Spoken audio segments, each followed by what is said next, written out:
নিশা গুৱাহাটীৰ মাজমজিয়াত এখন প্ৰচণ্ড মাৰপিটৰ ঘটনা গুৱাহাটীৰ জিএছ ৰোডৰ আৰু মই আপোনালোকক দৃশ্যাংশ দেখুৱাই আছোঁ এইদৰে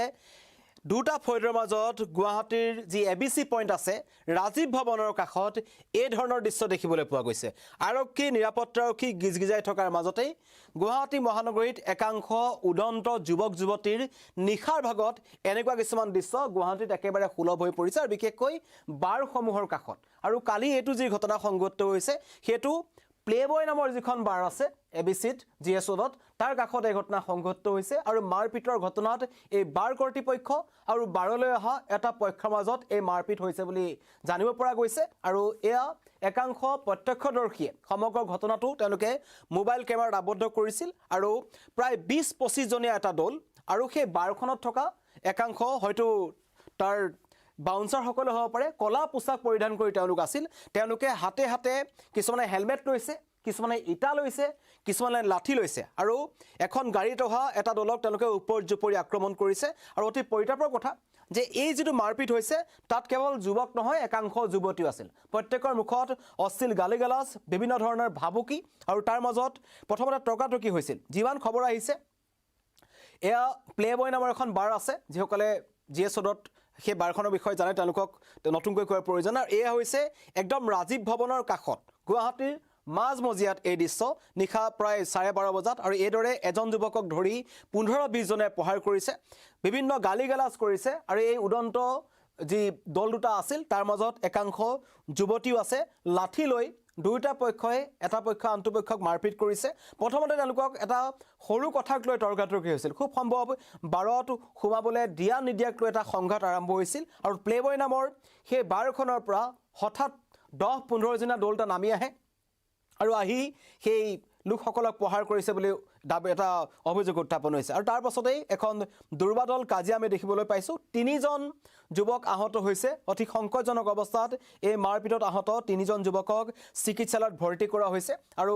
ঘটনাস্থলীত পলমকৈ হলো যে আৰক্ষী তেওঁলোক উপস্থিত হ'ল দিছপুৰ আৰক্ষী উপস্থিত হৈছিল আৰু দিছপুৰ আৰক্ষী উপস্থিত হৈ তেওঁলোকে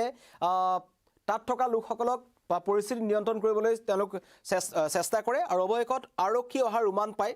সেই তাৰ পৰা এটা দলে পলায়ন কৰে যুৱকৰ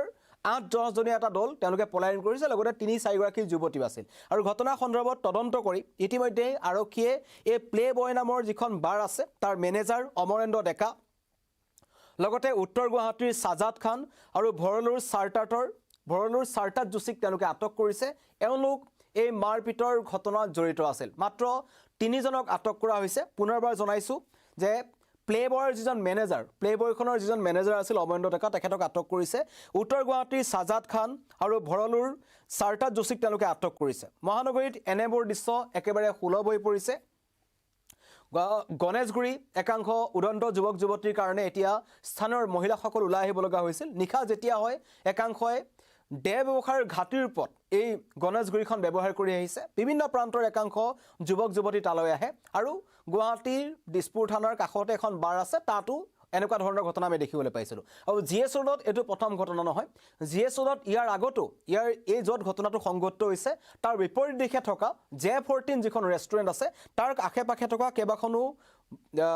ওয়াইন শ্বপ আছে সেই ওয়াইন শ্বপৰ কাষত ৰাজপথতে মুকলিকৈ নিশাৰ ভাগত একাংশ উদন্ত যুৱক যুৱতীয়ে বিলাসী বাহন লৈ সেই বাৰৰ গাড়ীখনৰ ভিতৰতে তেওঁলোকে মুকলিকৈ সুৰাপান কৰি থাকে আৰু অতি পৰিতাপৰ কথা যে তাৰ কাষতে সেই যিবোৰ গাড়ী থাকে য'ত পাৰ্কিং আছে পাৰ্কিঙৰ কিছু আগত গ'লেই এবিসি পইণ্টটো নাপাওঁতেই ভগাগৰ আৰক্ষীৰ যান-বাহন আৰক্ষীৰ গাড়ীখনো কিন্তু ৰখি থাকে আৰু এই ক্ষেত্ৰত ভগাগৰ আৰক্ষী মনতা অৱলম্বন কৰিছে দিছপুৰ আৰক্ষীয়ে এই ক্ষেত্ৰত কোনো ধৰণৰ ব্যৱস্থা গ্ৰহণ কৰা দেখা পোৱা নগ'ল কেইবাটাও পথ দুৰ্ঘটনা তাত সংঘটিত হৈছিল কিন্তু কালিৰ যি ঘটনা এয়া হৈছে প্ৰচণ্ড এটা মাৰপিটৰ ঘটনা এবিসি পইণ্টত সংঘটিত হৈছিল আৰু প্লেবয় নামৰ বাৰখনৰ কৰ্তৃপক্ষৰ লগত একাংশ যুৱকৰ মুকলি সংঘাত বেয়া দৃশ্যাংশ আপোনালোকক দেখাই আছোঁ এইদৰে একাংশ যুৱক যুৱতীয়ে নিশাৰ ভাগত গুৱাহাটী মহানগৰীত এনেকুৱা ধৰণৰ ঘটনা সংঘটিত কৰি আহিছে আৰক্ষী প্ৰশাসন বহু পলমকৈ উপস্থিত হৈছিল মাৰপিট হৈ গৈছে 3জনক আহত 3জনক সংকটজনক অৱস্থাত চিকিৎসালয়ত ভৰ্তি কৰা হৈছে 3জনক আটকো কৰা হৈছে স্থানীয় ৰাইজৰ মন্তব্য আহিছে মই মন্তব্য শুনাই ল'ব বিচাৰিছোঁ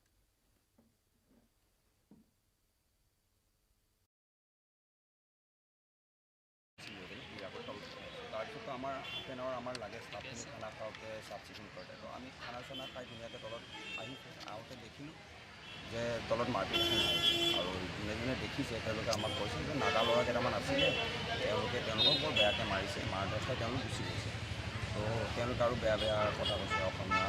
হেণ্ডেল বুলি গালি দিছে আৰু তো তেনেকৈ আৰু জানেই নহয় ৰাতি আৰু অসমীয়া ল'ৰাবিলাক উগ্ৰ হৈ থাকে তো শুনি কেনে বহুত ল'ৰা এনেকৈ খেদাই কিনে মাৰধৰ কৰিছে তো মই এজন যিহেতু আমাৰ গেষ্ট আছিলে তেওঁক গৈ কেনে ক'লোঁ যে কাজিয়া কিয় কৰিব লাগে সোনকালে আপোনালোকে ওলাই যাম জাগাটো পৰিস্থিতিটো বেয়া হ'ব আৰু তেওঁ মোক ক'লে যে আগত অমুক অনাৰ আছিল তেওঁ চিনি নাপায় মই চিনি পাওঁ তেওঁ যিহেতু ড্ৰাংক আছে অলপ এই সেইকাৰণে মোৰ লগত কথা পাতিব তথাপিও মই তেওঁৰ লগত চফ্টলি কথা পাতিলোঁ লগৰজন আহি কেনে মোক মুখত ঠিক কৰিছে মানে এটা পাঞ্চ এটা মাৰিছে মোৰ নাকৰ এই পাৰ্চনটো ভাঙি গৈছে ডক্টৰ এতিয়া চিটি স্কেনত কৰিছে কাৰ লগৰজন যিজন ল'ৰা ইয়াতে আছে বাৰলৈকে আহি হিট মাৰিছে হিট কৰিছে যাৰ লগত কথা পাতিছোঁ তেওঁ নহয় অন্যজনে মাৰিছে মুখটো কাটিছোঁ নাকৰ এই হাতটো কাটিছে তাৰপিছত মই কিছু দেৰি কাৰণে তলত পৰি গৈছোঁ মই স্বাস্থ্য মই গম নাপাওঁ নিশ্চয় কাৰণে তাৰপিছত উঠি দেখিছোঁ তেওঁলোকক যোনে যোনে মাৰিছে তাতে মিনিমাম 100-150 মানুহটো হ'ব আম্পাৰটো মানে পাব্লিকো ইনভলভ হৈ গ'ল পিছত পাব্লিকে যোনজন ল'ৰা মাৰিছে বাৰত অহা ল'ৰা নেকি যিজন ল'ৰাই আপোনাক মাৰিছে সেইজন 12লৈ অহা ল'ৰা আছিল ল'ৰাই 12 দুজন ক'ৰ হয় ল'ৰাজন ঠিক মই ক'ব নোৱাৰিম মোৰ কাৰণেতো গেছ মোৰ কাৰণে আলহী আৰু যিখিনি আলহী অতিথি আহে আমি তেওঁলোকক ছেফলি ঘৰত পঠাওঁতো কেইটা বজাত হৈছিলে এইটো ঘটনাটো এইটো ঠিক মেবি 1:30-2টামানৰ ভিতৰত হ'ব চাগে আপোনালোক কেইটালৈ খোলা থাকে আমাৰ 12:30লৈকে বন্ধ হয় তেতিয়াহ'লে তো আমাৰ চাফ চাফাই কাম থাকে হাউচিং ডাঙৰ জেগা হাউচিঙৰ কাম চাফ চিকুণ চব গুৱাহাটী মহানগৰী মাজমজিয়াৰ দৃশ্যৰ কথা আপোনালোকক কৈ আছোঁ তাকো নিশা হ'লে গুৱাহাটী মহানগৰীৰ বিভিন্ন প্ৰান্তত এনেকুৱাবোৰ ধৰণৰ ঘটনা একেবাৰে সুলভ হৈ পৰিছে একাংশ বিলাসী বাহনত একাংশ উদন্ত যুৱক যুৱতী আহে কম বয়সীয়া মাৰপিটত লিপ্ত হৈছে কেতিয়াবা অনৈতিক কাৰ্যকলাপত লিপ্ত হৈছে আৰু গুৱাহাটীৰ পৰিৱেশ নিশাৰ ভাগত এনেকুৱা ধৰণৰ কৰি পেলাইছে সমগ্ৰ ঘটনা দিছপুৰ আৰক্ষীয়ে তদন্ত কৰি আছে তদন্তত আন বহু আৰু এই যি CCTV এই যি ভিজুৱেল আছে যেটো দৃশ্যাংশ আমাৰ হাতত পৰিছে দিছপুৰ আৰক্ষীয়ে এই দৃশ্যাংশৰ ভিত্তিত বহু যুৱকক এই মাৰপিটত লিপ্ত হোৱা একাংশ যুৱকক চিনাক্ত কৰি আটক কৰাৰ পূৰ্ণ সম্ভাৱনা আছে আৰু এই বাৰ কৰ্তৃপক্ষৰ ফালৰ পৰা যি প্লেবয় নামৰ বাৰখন আছে সেই বাৰখনৰ কৰ্তৃপক্ষৰ ফালৰ পৰা ঘটনা সন্দৰ্ভত বৰ্তমানলৈকে কোনো ধৰণৰ কথা জনোৱা নাই কি কাৰণত কাজিয়া হৈছিল কিয় কাজিয়া কৰিব লগা হ'ল কিয় ৰাজপথলৈ সেই কাজিয়া আহিল সেয়া সকলো আৰক্ষীৰ তদন্তত স্পষ্ট হ'ব কিন্তু মহানগৰবাসী ৰাইজৰ এটা স্পষ্ট